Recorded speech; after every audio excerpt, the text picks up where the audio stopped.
오늘 본문 예수님께서 성전을 바라보시면서 감람산에서 제자들에게 하시는 말씀입니다. 이 오늘 본문을 해석할 때는 이렇게 성전을 바라보시면서 거기 하나님이 계시지 않죠. 그 죽정의 성전을 바라보시면서 예수님께서 이 말씀을 계속하고 계시다는 것을 우리가 생각하면 훨씬 더 해석이 쉬울 것이라고 생각을 합니다. 열 처녀가 준비한 기름에 대해서 이야기하고 있는데 열 처녀의 그 기름의 용도가 있죠. 성경에는 그 올리브유인데요. 올리브유는 먹기도 하고 또 치료할 때 바르기도 하고, 그런데 이제 본문에는 불을 켜는 용도로 쓰는 게 기름입니다. 성전에서도 24시간 불을 켜놓게 했는데 불을 켜두는 의미는 하나님의 임재, 하나님의 역사가 계속되고 있다는 것을 나타내기 위한 거죠. 하나님이 또 기름을 직접 쓰시는 용도도 있어요. 단 한 가지인데 그것은 메시아에게 기름을 부을 때, 그래서 사울에게도 기름을 부으셨고 다윗에게도 기름을 부으셨고, 그런데 다윗이 그 무모할 정도로 그 사울을 죽이지 못하도록 자기 손으로도 손을 못 대고 다른 이에게도 그 절대 안 된다 하는 이유는 하나님의 기름 부음 받은 사람입니다. 그건 뭐냐 하면 그 기름이란 게 하나님과 동일시 되는 겁니다. 그래서 그 사람을 죽이는 것이 어떻게 보면 하나님을 죽이려고 하는 것 같은 그런 의미를 담기 때문에 못하게 하는 거죠. 그러니까 이 기름이라는 것은 하나님을 가시적으로 상징하는 중요한 기름이 됩니다. 오늘 본문에 이제 이 기름을 두 가지 기름으로 말하고 있는 것을 알아야 되는데, 미련한 처녀가 가진 기름, 그들도 등불에 켜는 등유죠. 등유를 가지고 있었다. 그 한 가지 기름이 있고, 그리고 슬기로운 다섯 처녀도 등유에다가 그 기름에다가 또 별도의 기름을 하나 더 가지고 있는 거예요. 그러니까 등을 켜는데 필요한 등 자체의 기름, 그리고 또 하나는 등과 별개로 가지고 있는 기름, 이 둘이 있다는 것을 우리가 볼 수가 있습니다. 그러면 등 자체에 가지고 있는 기름은 뭘 상징하는 거냐? 그것은 인간의 영을 상징하는 거죠. 누구나 그걸 다 가지고 있는 것입니다. 우리는 그걸 심령이라고 부르고요. 그리고 이제 별도로 가지고 있는 기름은 원래 인간이 가지고 있는 영이 아니라, 그 기름이 아니라 그것은 하나님의 성령입니다. 그래서 두 가지 기름을 여기 말하고 있다.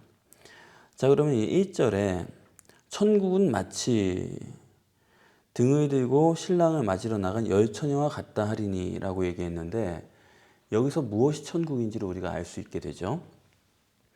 천국은 뭐 하나님이 계신 곳, 그런 천상의 장소를 여기서 얘기하는 것이 아니라 열 처녀와 같다 이렇게 얘기하지 않았습니까? 그러면 그런 천국은 바로 초월적인 영이 있는 곳을 말하는 거예요.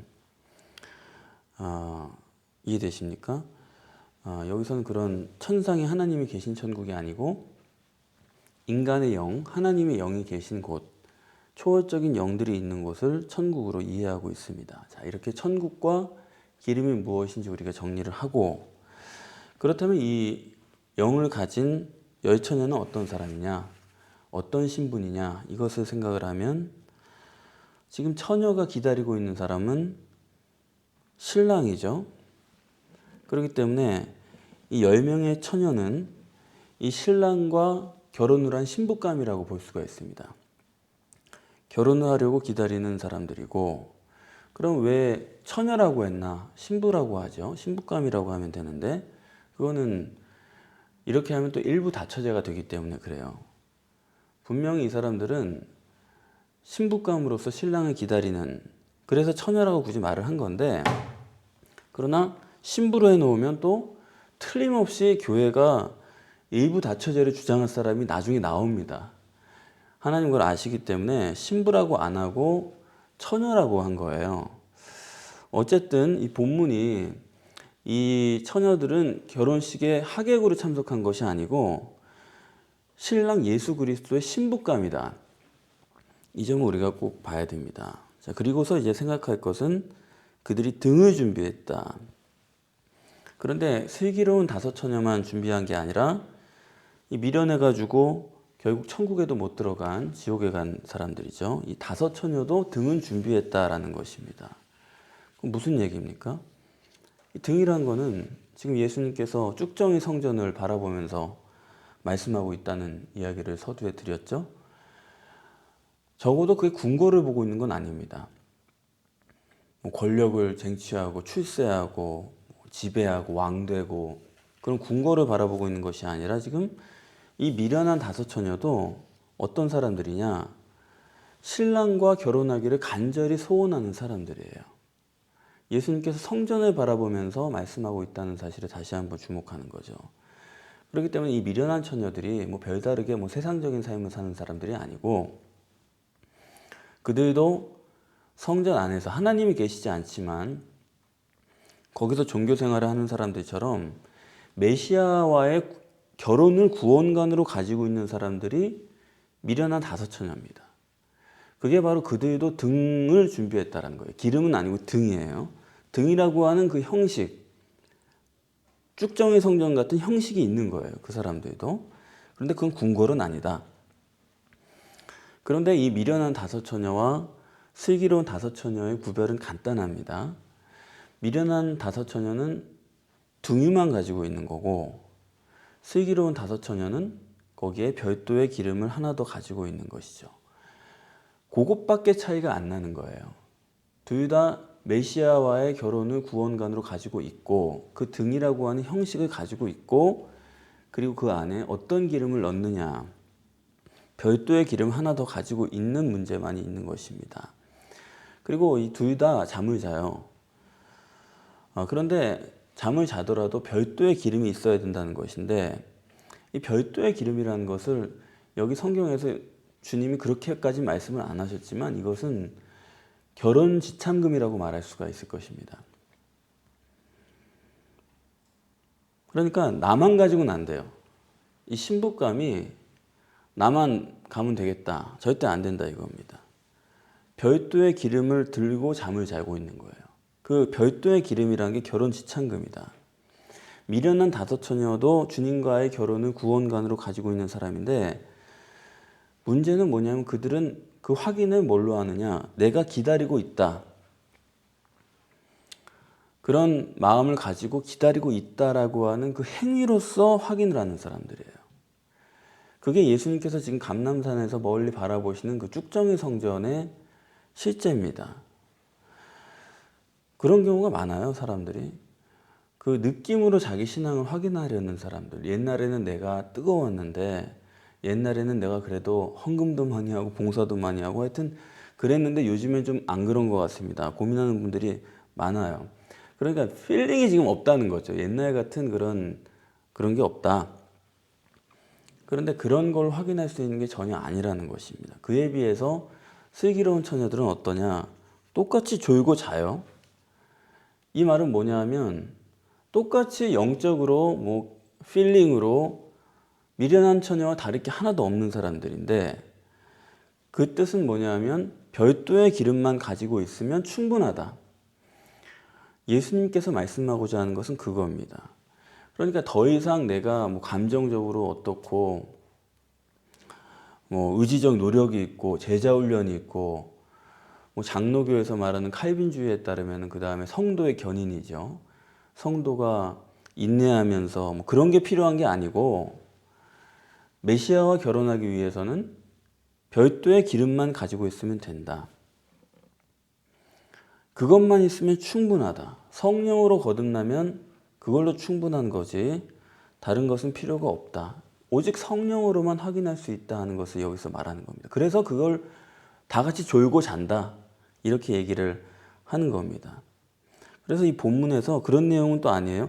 미련한 처녀는 뭐 기름을 준비하지도 않고 잠만 자고 있네. 슬기로운 처녀는 별도의 기름을 준비하고도 아직도 저렇게 노력을 하고 뜨겁고 그런 게 아니지 않습니까? 같이 자는 거예요. 슬기로운 처녀도 잠을 자고 있는 겁니다. 그 말은 신랑과 결혼하는 데 필요한 것은 결혼 지참금. 성령으로 거듭나기만 하면 되는 거예요. 오직 지창금인 성령만 있기만 하면 된다. 그것만이 충분하다라는 것을 본문이 말하고자 하는 것입니다. 그런데 이제 가장 어려운 건 뭐냐면 어떻게 하면 성령으로 거듭나느냐. 그거 아닙니까? 성령만 있으면 다른 게 필요가 없는데 어떻게 성령이냐. 그것을 예수님께서는 결혼이다. 이렇게 단순한 비유로 말씀하셨다는 것은 대단히 놀라운 얘기죠. 우리는 성령 받으면 불 받아야 될 것 같고 뭐 40일 금식해야 될 것 같고 뭐 그렇게 해서 성령 받는다. 그거 확실하다고만 하면 저는 그거 할 것 같아요. 뭐 나무 뿌리를 뽑아야 되고 그렇게만 된다고 그러면은 너무 고맙죠. 차라리 너무 쉬울 텐데 성령은 무감지의 성령이고 감지도 안 되고 의식도 안 되고 그런 분을 받는다. 그것을 실제로는 결혼이다. 이렇게 정립을 해버렸습니다. 결혼이란 게 뭐냐? 남자와 여자가 둘이 만나서 분리될 수 없는 하나의 연합체가 되는 것이죠. 그게 결혼이라는 거고 결혼이라는 것은 몸만 하나 되는 게 아니라 인격적인 결합을 말하는 거죠. 인격적으로 생각으로 감정으로 그리고 뜻이 하나 되는 것이 결혼이고 완벽한 연합체인데 그걸로써 성령을 받는 것으로 표현했다는 거. 이 점은 우리가 깊이 생각을 해야 됩니다. 그러니까 내가 뭐 뜨겁게 기도하고 뭐 열심히 해가지고 어떤 방법으로 성령을 받는 게 아니라 그분과 내가 하나 되고 마음과 생각과 뜻이 하나 되는 완전한 연합체, 분리될 수 없는 하나됨. 이게 성령을 받는다라는 것으로 우리가 분명하게 정리를 해야 돼요. 성경을 보면 왜 이스라엘 사람들이 그렇게 참 한심하죠. 그렇게 은혜를 받고 그렇게 기적을 다 보고도 왜 그렇게 우상을 섬기나 도대체 이해가 안 되는 거예요. 왜 그렇게 쓸데없이 그런 짓들을 하고 다니나. 왜 그러냐면 인간의 치명적 약점 때문인 것입니다.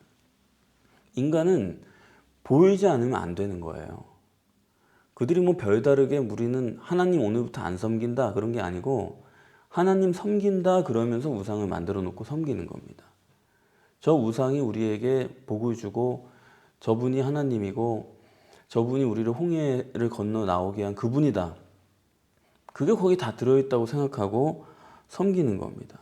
우상의 문제라는 게 하나님을 버린 게 아니고 하나님이라 그러면서 자기들이 눈에 보이는 것으로 바꿨다는데 하나님께서 진노하시는 거거든요. 하나님이 아니기 때문에 그것은. 그러니까 하나님께서는 보여줘서 할 수 있다 그러면 그거는 너무 간단해요. 우상보다 더 의리의리하게 만들면 되는 겁니다. 베드로 성당처럼 만들면 하나님 믿기가 쉬운 거예요. 그러나 결혼이라는 것은 그런 게 아니라는 것을 보여주는 거죠. 인격적으로 결혼한다는 것은 그렇게 의리의리한 형식, 뭐 의리의리한 재산, 뭐 집, 그런 걸로 되는 문제가 아니지 않습니까? 그와 내가 인격적으로 하나 된다는 것은 그런 외형적인 것으로 해결될 수 있는 문제가 전혀 아니죠. 신앙이란 게 그런 점에서 쉽기도 하고 어려운 거기도 한 거예요. 보이는 목사와 교제하는 건 굉장히 쉬워요. 또 뭐 성도들과 함께 하는 건 쉽습니다. 그러나 안 보이는 하나님을 인격적인 교제의 대상으로 여기고 그분과 결혼한다는 거 보통 어려운 게 아니에요. 우리가 기도한다 한들 여기서 하나님이 뭐 하나님의 발이 보입니까? 뭐 내 앞에 누가 서 계신 게 보입니까? 그런 것도 아닌데 여기서 기도를 한다는 거는 정말 무감지 무의식의 하나님을 내가 영적으로 감지하고 믿으면서 기도할 수 있다라는 거, 이건 정말로 쉬운 게 아닙니다. 그러니까 산에 가서 나무 뿌리 몇 개 뽑는 게 훨씬 쉽고 간단해요. 뭐 그렇게만 된다 그러면 몇 번이라도 할 것 같아요. 그렇게 해서 성령과 결혼할 수 있다 그러면 이제 하나님과 인격적 관계를 맺는 것이 가장 중요하고 그것이 성령 세례라고 할 수가 있는데, 그러면 왜 그렇게 성령 세례 받는 게 어렵고 성령을 우리가 인격으로 대하는 게 어렵냐? 그건 잠깐 말씀드린 바와 같이 인간은 가시적인 것만이 중요하고 육체 우선인 존재이기 때문에 성령님이 들어오셨어도 안 들어오신 게 아니에요. 성령님이 계신데, 그런데 우리가 자꾸 육체에 끌려가기 때문에, 그게 너무 크게 보이기 때문에 나도 거기에 이끌리는 겁니다. 아, 성령님이 계시지 않은 것으로 쉽게 말해서 착각을 하는 거예요. 우리가 그렇기 때문에 성령이 계신 것을 확인하려면 이 육체 부인이라는 것을 통해서 그 부분을 확인할 수가 있어요. 육체 부인이라는 게 그렇게 유용한 겁니다. 그것을 통해서 아, 성령이 내 안에 계시고 역사하시는구나 하는 것을 우리가 보다 피부에 닿게 확인할 수가 있어요. 정말로 뭐 그런 기계가 발명이 돼가지고 내 안에 성령 들어오신 것만 확인할 수 있는 뭐 엑스레이처럼 그런 게 된다 그러면 정말 나머지는 너무 쉽고 뭐 다르게 할 것도 없죠, 사실. 그래서 본문은 정확하게 정리를 해주신 겁니다. 신랑은 하나님이고, 그건 곧 하나님의 아들이죠. 그리고 신부는 이제 우리인데, 신부가 된다는 것은 결국 왕비가 되는 거죠. 사람이 왕비만 되면 되는 거예요. 왕비만 되면 되는 거지, 뭐 거기서 왕비로 들어가서 내가 뭐 무슨 허드렛 일을 하는 건 아니지 않습니까? 그렇기 때문에 여기서 뭐 노력을 하고 뭐 훈련을 쌓고 그런 거는 그거 천국 가서 쓰려고 하는 건 절대로 아니에요. 그거 잘 이해를 우리가 해야 되는 게, 여기서 훈련을 해서 천국 가서 뭐 요만큼이라도 쓸 수 있다 그러면 하겠어요. 그런데 그게 아니고 왕비가 되는 데까지만 필요한 거고, 내가 그분과 인격적 결혼을 할 수 있는 데까지만 그것을 확인하기 위한 그것으로서의 육체의 부인이라는 사실을 우리는 생각해야 되고, 오늘 본문에서도 예수님께서 정립해 주신 것처럼 오직 성령만 필요하고 성령만 충분하고 그게 다다. 그것을 지금 그 인본이 가득 찬 쭉정이 성전을 바라보시면서 예수님께서는 말씀하는 겁니다. 얼마나 화려하고 헤롯 성전이 얼마나 거기서 열심을 다합니까? 그런데 그건 쭉정이다. 안 된다는 거예요. 다 소용없고 성령만 받아들이면 된다. 그 관계만 확실해야 된다는 거죠. 그래서 오늘 본문에서 나타난 바와 같이 인간은 누구나 이 등을 가지고 있어요. 또 자기만의 기름을 가지고 있습니다. 그걸 창세기랑 연결해서 생각해 보면 인간은 누구나 하나님이 되고자 하는 욕구를 가지고 있는 거예요. 하나님과 같이 되려고 하면 선악과를 먹어라 했을 때 그냥 뭐 다른 거 다 뿌리치고 그걸 따 먹은 것처럼 목숨을 걸고라도 하나님처럼 되려고 하는 욕구. 하나님께서 하나님의 형상을 우리 만드셨기 때문에 누구에게나 다 있습니다. 이건 당연한 거예요. 그렇기 때문에 우리가 누구를 전도하거나 우리가 하나님 앞에 인도하고자 할 때도 실제로는 그 사람을 설득해서 되는 문제는 전혀 아닙니다. 왜냐하면 어느 누구나 등을 가지고 있어요. 다시 말하면 하나님과 같이 되려고 하는 욕구, 영적 세계에 대한 지각과 본능을 다 가지고 있습니다. 다만 양심이 화인 맞았다고 하는 것처럼 자기가 그것을 속이고 있는 것뿐이죠. 누구나 어떤 인간이든 다 그렇게 영적 본능을 가지고 영적 세계를 향하도록 아주 그게 강렬한 욕구입니다. 그게 다 장착이 돼 있어요. 그러나 문제는 뭐냐? 왜 그러면 그렇게 향하지 않는 거냐? 영적 세계로. 도대체 저 사람은 전혀 믿을 것 같지가 않다. 그것은 인간이 육체 우선이기 때문에 그런 겁니다. 육체 우선이라는 점이 영적인 사람이 되는데 가장 큰 걸림돌이에요. 그만큼 영적인 그 욕구라는 게 사람에게 강력하지만 그거 이상으로 육체 우선이라는 것도 강력합니다. 그만큼 그 강력한 영적 욕구를 가릴 정도로 그 육체를 지배하는 능력이 크기 때문에 그런 부분에서 그게 가려져 감춰져 있는 것이지 없는 사람은 없다. 그렇기 때문에 설득해서 될 문제는 전혀 아니고, 여기 본문에서도 미련한 다섯 처녀도 그렇게 신랑을 만날 염원이 간절한 거예요. 그걸 소원하면서도 육체에 강력한 욕구가 있기 때문에 그걸 못 견디는 거예요. 그래서 잠도 자고 또 내가 이런 등을 준비하고 있으니까 된다. 내가 기다리고 있으니까 된다. 그걸로 모든 거를 다 해결하려고 하는 겁니다. 그래서 잊지 말 것은 우리가 이 영적 본능을 가지고 있다는 건 뭐냐면 결국에는 사람이 육체에 대한 탄식을 하게 돼 있어요. 거기까지 가면 굉장히 희망이 보이는 겁니다. 영적 욕구를 가지고 있는 사람이 이제 그게 발현이 되는 순간에 야, 정말 육체가 문제구나. 오라 나는 곤고한 사람이로다. 누가 이 사망의 몸에서 나를 건져내랴. 이 탄식이 절로 나올 때 그때를 기다려야 돼요. 그래서 설득하고 모시고 나오고 영접 기도를 따라하라 그러고 프로그램을 이수하라 그러고 그런 게 아니고 아 정말 이 육신이 문제구나. 내 이 현실이 문제구나. 인생이 정말 이거 어떻게 되는 건가에 대해서 탄식을 할 때까지 기다려야 되고 하나님께서는 모든 인간에게 반드시 그런 기회를 주십니다. 그렇기 때문에 우리도 믿는 사람들도 육체를 부인하려고 그렇게 노력할 게 아니고 중요한 거는 내 심령에 관심을 기울이고 있으면 돼요.